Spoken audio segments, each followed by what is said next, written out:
Welcome everyone, and please go ahead and take your seats. Welcome to today's explainer, or rather today's lecture. I am incredibly excited to be here with you because today we are examining a truly monumental turning point in global history. The year is 1757. The event? The Battle of Plassey. And I really want you to realize right off the bat that this wasn't just some standard military skirmish. No, this is the exact moment the tectonic plates of power shifted, permanently altering the destiny of the entire Indian subcontinent. Okay, so here is our syllabus for today's session. We'll start with the background of Bengal, move into the 6 main causes of the conflict, discuss the black hole tragedy, decode the conspiracy in the battle itself, and finally, we'll analyze the overarching foundation of the British Empire. Let's dive right into Section 1, Background of Bengal, the pre-conflict era. To truly grasp the significance of this battle, we have to understand the board on which this massive geopolitical game was played. You see, Bengal was a highly prosperous province of the Mughal Empire. We start our story with Alivardi Khan, who was a ruler that acted quite independently and, crucially, maintained friendly, stable relations with the English. But, as we know, history so often hinges on succession. He died without male heirs. Because of this, in 1756, the throne suddenly passed to his grandson, Suraj-ud-Dowla. So, virtually overnight, we go from a seasoned ruler who knew exactly how to balance foreign powers straight to a young Nawab inheriting an increasingly volatile state. Which brings us to Section 2, 6 main causes of conflict, the boiling point. Now, conflicts of this magnitude rarely just happen out of nowhere, right?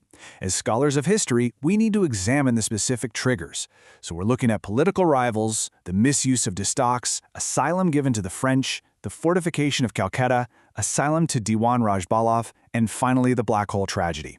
Let's see how all of this builds step by step into an absolutely unavoidable confrontation. First up, we really must look at the political realities this young Nawab faced. Suraj-ud-Dowla had fierce internal rivals right from the very start of his reign. We're talking about highly influential figures like Shaukat Jung and Ghazithi Begum.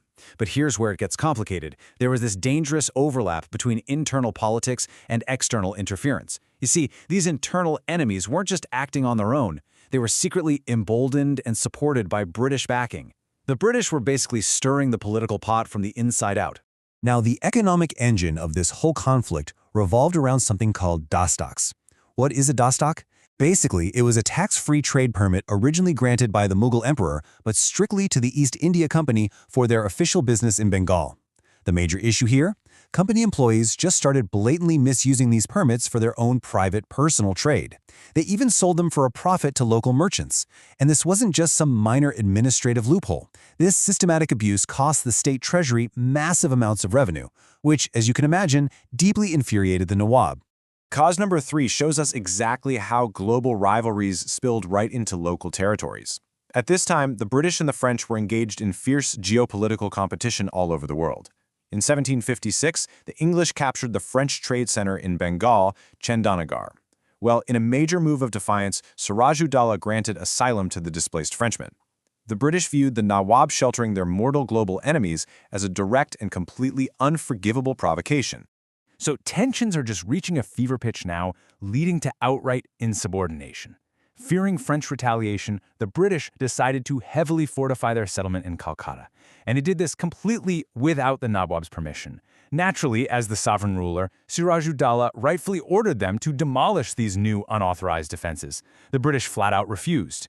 And adding incredible insult to injury, a state financial officer named Diwan Rajbalab failed to submit his official accounts to the Nawab and instead sought and actually received asylum with the British. It was just complete physical and political defiance. The breaking point had officially arrived. Welcome to Section 3, Calcutta and the Black Hole Tragedy, the climax of tensions. In June 1756, Suraj-ud-Dowla is determined to assert his authority over the insubordinate British. So he marches on Calcutta and successfully captures the fort. But, as we know from military history, early victories can invite devastating counterattacks. Robert Clive, representing the British forces, ultimately retaliates with tremendous force and recaptures Calcutta. This specific, violent exchange of power really cemented a bitter, deeply personal hostility between the Nawab and Robert Clive. Now, during this chaotic initial capture of Calcutta, we encounter one of the most grim and debated incidents of the entire era. 146 English prisoners were captured. They were confined into a tiny, sweltering room measuring just 15 by 18 feet. The historical account states that 123 individuals died of suffocation in that single night, with only 23 surviving. This horrific event became widely known as the Black Hole Tragedy, and whether totally perfectly accurate or heavily sensationalized at the time, it became the ultimate rallying cry for British forces. All right, let's turn the page to Section 4, Conspiracy and the Battle of Plassey, the decisive clash. Following the recapture of Calcutta by Clive, there was a brief diplomatic pause. The Treaty of Alanagar was signed, which was a temporary peace agreement between the heavily armed British and Siraj-ud-Daulah. However, I really want you to note this carefully. This treaty merely set the stage for an explosive breach of trust. It was less a peace treaty and honestly more of a pause to reload. You see, Robert Clive was a highly calculating strategist. He knew a direct, fair fight would be incredibly costly for his men. So a secret alliance was formed to doom the Nawab. Clive aligned himself secretly with the Nawab's very own military commander, Mir Jafar, along with other key officials, using the convenient excuse that the Nawab had supposedly violated the Treaty of Alinagar. Clive and his co-conspirators prepared to strike from both within and without. Class, I want you to pause and ponder a really crucial question for a second. What happens when a military commander betrays his own king right on the battlefield? Think about it. When the man trusted to lead the entire charge has already sold the army out to the opposing side? Well, the answer is absolute tragic devastation. In June 1757, the forces finally met at the Battle of Plassey. But because of this secret pact, Mir Jafar's massive segment of the army essentially stood entirely inactive during the fight. Betrayed by his own command, Siraj-ud-Daulah was decisively defeated. He fled the battlefield in desperation, but the tragedy concluded shortly after. As he was escaping, the young Nawab was caught and killed by Mir Jafar's own son. Which brings us to the final section of today's lecture, Section 5, Foundation of the British Empire, the Aftermath.